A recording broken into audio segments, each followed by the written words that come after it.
TRE 3 result के इंतजार में अभ्यर्थी अब तक रिजल्ट जो है वो जारी नहीं हुआ है। टीजीटी पीजीटी रिजल्ट का इंतजार अभी भी अभ्यर्थी कर रहे हैं, तो टीआरई 3 रिजल्ट का इंतजार किया जा रहा है। अब तक रिजल्ट जारी नहीं हुआ है। अब तक सिर्फ 1 से 8 का रिजल्ट ही जारी किया गया है। बता दें कि आयोग के रवैये से अभ्यर्थियों में नाराजगी है। रिजल्ट को लेकर तारीख पर तारीख मिल रही है। 16 दिसंबर से काउंसलिंग की तारीख है। क्या सर्वर में खराबी है या रिजल्ट अधूरा है, ये सवाल है। आयोग को पूरे मामले पर जवाब देना चाहिए, ये अभ्यर्थियों की तरफ से कहा जा रहा है। तो अभ्यर्थियों में नाराजगी देखने को मिल रही है, जो अभी भी टीजीटी पीजीटी रिजल्ट का इंतजार कर रहे हैं। तो टीआरई 3 रिजल्ट के इंतजार में अभ्यर्थी हैं और आयोग की कार्यशैली पर उन्होंने अपनी नाराजगी जताई है और कहा है कि कार्यशैली उनका बिल्कुल अभ्यर्थियों के प्रति ठीक नहीं है। बता दें कि अब तक सिर्फ 1 से 8 का रिजल्ट जारी किया गया है।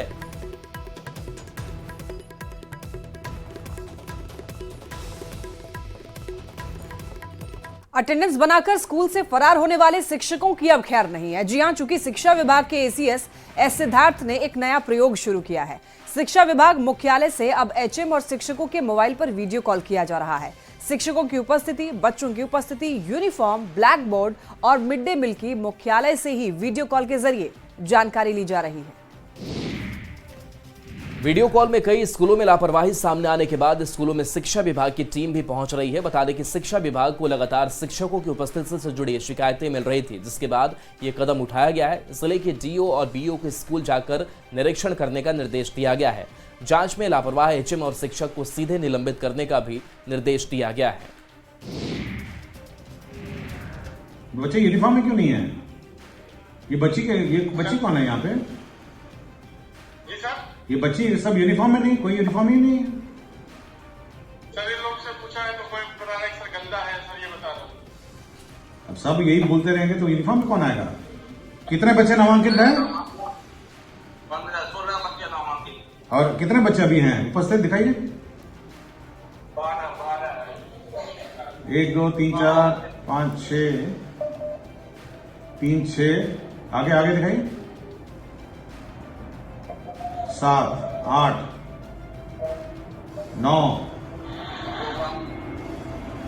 इतने कम बच्चे क्यों नामांकित हैं? गांव में और बच्चे नहीं हैं। बीजेपी अध्यक्ष और केंद्रीय स्वास्थ्य मंत्री जेपी नड्डा ने भी सोनिया गांधी और सोरोस के संबंध पर सवाल उठाया। उन्होंने कहा है कि सोरोस और सोनिया गांधी का रिश्ता क्या है, देश की जनता जानना चाहती है। उन्होंने कहा कांग्रेस सोरोस मुद्दे से ध्यान भटकाना चाहती है। नड्डा ने कहा कि विपक्ष को प्रजातंत्र पर विश्वास नहीं है। कांग्रेस पार्टी की उनका क्या संबंध है, सोनिया जी का क्या संबंध है सोरोस से?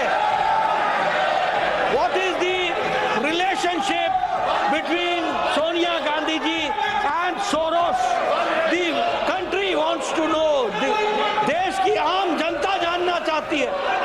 जो सोरोस इस देश को डिस्टेबलाइज करने के लिए बिलियंस ऑफ डॉलर्स डोनेशन के रूप में देता है। और संसद भवन परिसर में गिरिराज सिंह ने पोस्टर लहराए। सोनिया गांधी और जॉर्ज सोरोस का पोस्टर लहराया। संसद भवन के बाहर गिरिराज सिंह ने प्रदर्शन लहराया। देखिए, पोस्टर लेकर के प्रदर्शन करते हुए गिरिराज सिंह दिखाई दिए। पोस्टर में लिखा है कि सोरोस से तेरा रिश्ता क्या। सोनिया से जवाब मांगा है और पूछा है कि ये रिश्ता आखिर क्या कहलाता है। जॉर्ज सोरोस वही है जिसने देश के खिलाफ, भारत के खिलाफ बिलियन डॉलर खर्च कर रहा है भारत को तोड़ने के लिए। इसीलिए सोनिया गांधी जी जवाब दें, सोनिया गांधी जवाब दें, यही मैं कह रहा हूं। जॉर्ज सोरोस के मुद्दे पर लोकसभा में हंगामा हुआ। बीजेपी सांसद निशिकांत दुबे ने कांग्रेस पर सवाल उठाए। निशिकांत ने कहा कि सोरोस और गांधी परिवार का क्या रिश्ता है, राजीव गांधी फाउंडेशन के साथ कैसा रिश्ता है, राहुल गांधी और सोरोस का क्या रिश्ता है। सबसे पहला सवाल यह है कि एफडीएल एपी जो कश्मीर को अलग देश मानता है, उसके साथ राजीव गांधी फाउंडेशन पे सोनिया गांधी के साथ क्या संबंध है, जिसको सोरोस फंड करता है? सोनिया और सोरोस का रिश्ता क्या है?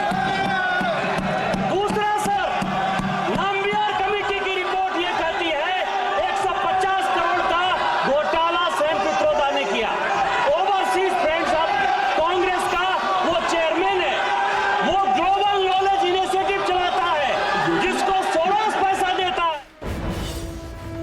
सदन में हेमलाल मुर्मू का बड़ा बयान, विपक्ष पर जमकर हमला बोला। कहा कमल की पंखुड़ी उड़ गई, तहस नहस हो गया। चंपाई सोरेन पर भी तंज कसा है। कहा चंपाई सोरेन को पता नहीं कौन सा भूत लगा, उधर भाग गए। हम 10 साल उधर रहकर आए हैं, आप भी 10 साल बाद आइएगा। बीजेपी आदिवासी को नहीं समझ पा रही है और ना आदिवासी बीजेपी को समझ रही है। मुख्यमंत्री शेरे दिल मुख्यमंत्री और झारखंड की नेत्री कल्पना जी, जो माननीय सदस्य गांडे से हैं, ये लोग के आंखी में भारतीय जनता पार्टी का जो कमल फूल है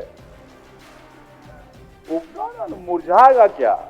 वो पंखुड़ी उसका तार तार हो गया और पंखुड़ी उड़ गया।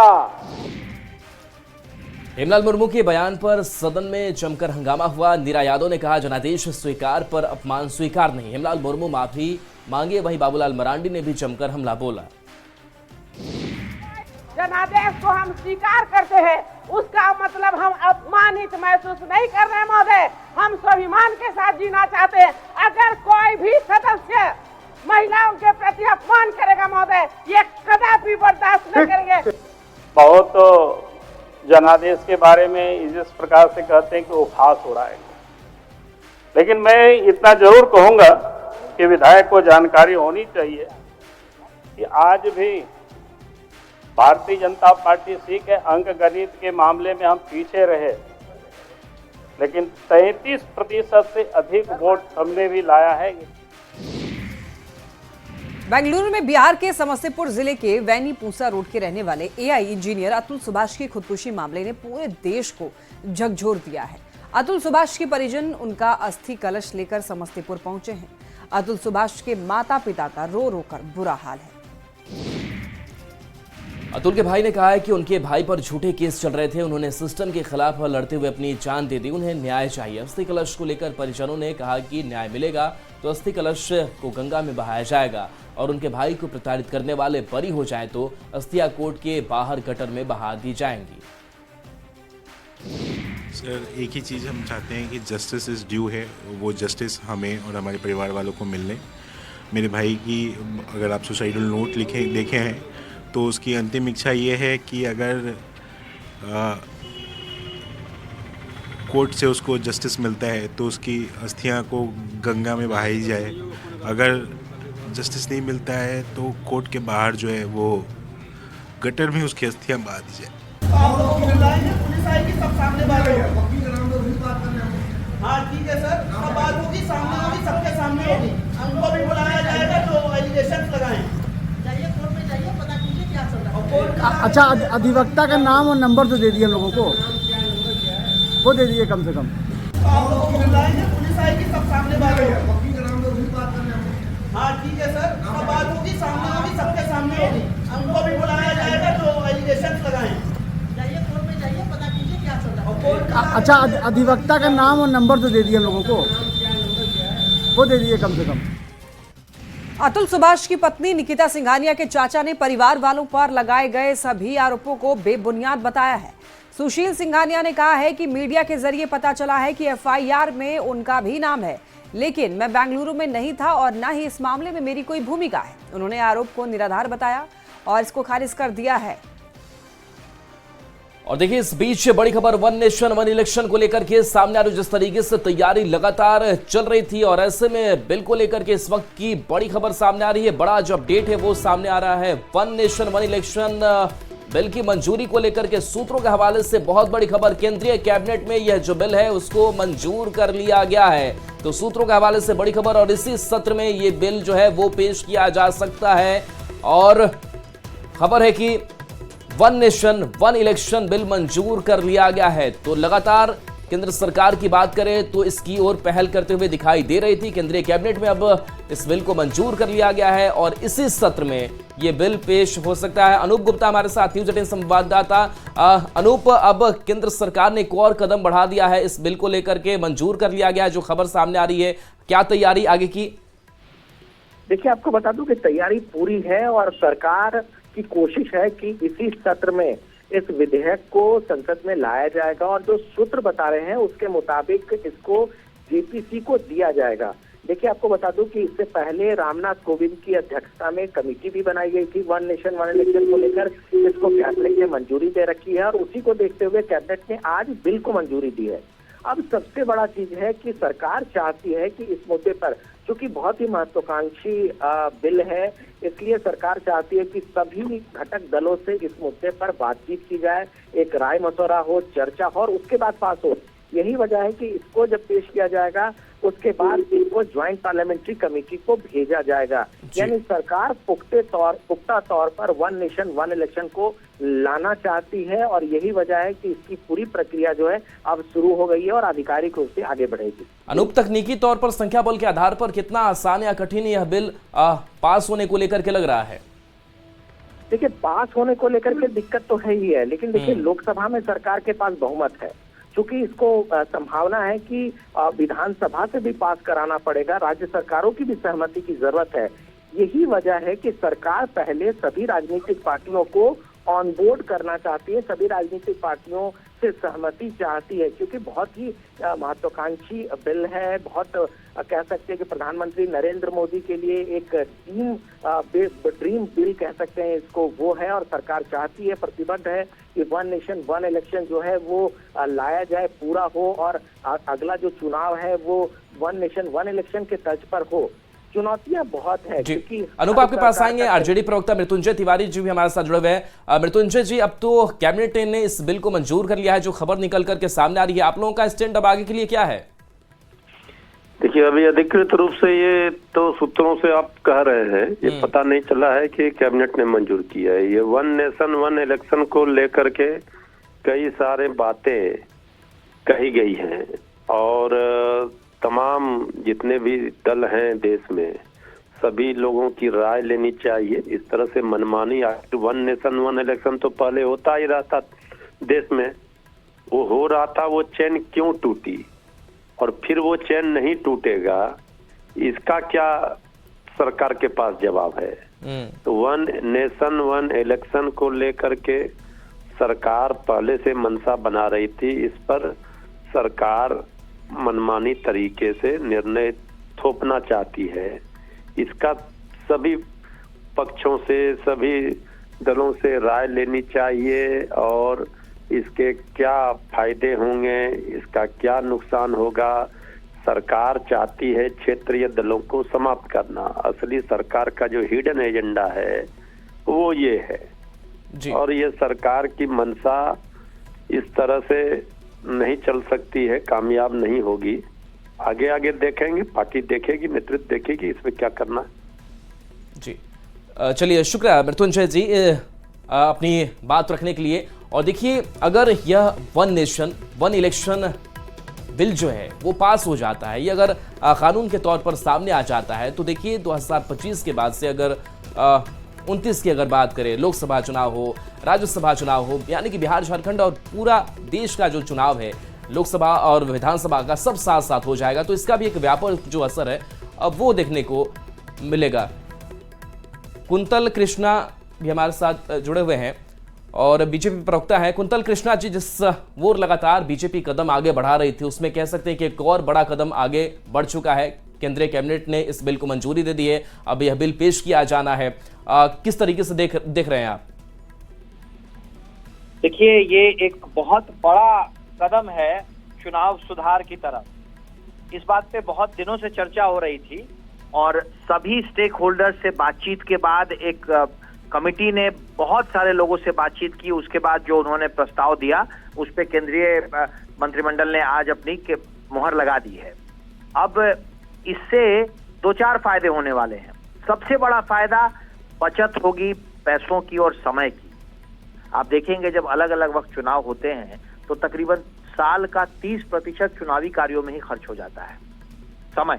इसकी बचत होगी और चुनाव सुधार की तरफ ये एक क्रांतिकारी कदम है और इसका स्वागत होना चाहिए जी।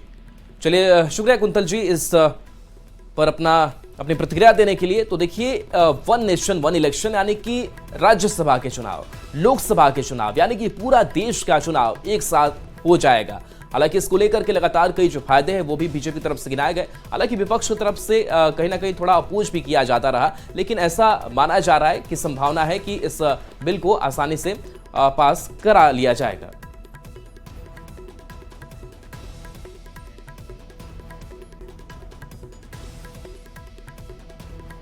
और देखिए एक बड़ी खबर सामने आ रही है सीतामढ़ी से। बाजपट्टी में एनआईए की छापेमारी। तो बाजपट्टी गोट में एनआईए की छापेमारी, अब्दुल अलीम से घंटों पूछताछ। एनआईए की टीम ने मोबाइल जब्त किया, फॉरेंसिक जांच के लिए मोबाइल जब्त कर लिया गया और तकरीबन 2 घंटे तक टीम रही। तो देखिए आपको बताते चलें कि यहाँ पर नेशनल इन्वेस्टिगेशन एजेंसी ने, बता दें आपको, अब्दुल अलीम से घंटों पूछताछ की। बाजपट्टी गोट में एनआईए ने छापेमारी की और मोबाइल भी जब्त किया है। फॉरेंसिक जांच के लिए मोबाइल जब्त कर लिया गया है। कुछ जांच चल रही है, बिना जांच पूर्ण हुए कुछ भी करना संभव नहीं है। सर कहाँ चल रही थी छापेमारी और कितने देर तक चली है? कुछ नहीं, बहुत ज़्यादा देर नहीं, छापेमारी नहीं, कुछ बिंदु की जांच की जा रही थी, न कि छापेमारी। कौन सा इलाका था सर बाजपट्टी का? बाजपट्टी का ही, बाजपट्टी में ही। तो क्या सर इसमें कोई डिटेन किया गया है या किसी की गिरफ्तारी हुई है? कोई गिरफ्तारी नहीं हुई। सर एनआईए की कितनी सदस्यीय टीम इस छापेमारी को लीड कर रही थी सर? इस संबंध में अभी विस्तृत जानकारी पूरी प्रक्रिया होने के पश्चात ही कुछ दी जा सकती है।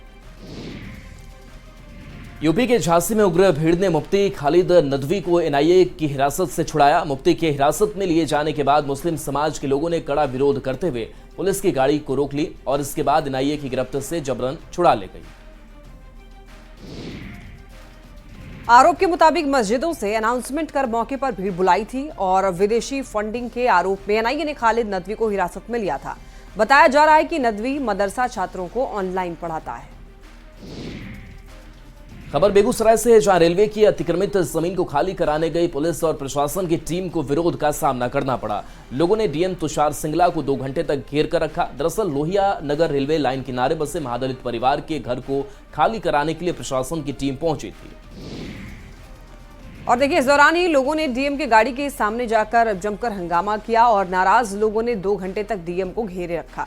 अवैध रूप से रह रहे लोगों को जिला प्रशासन ने नोटिस भी दिया था, लेकिन उसके बाद भी लोगों ने जमीन को खाली नहीं की।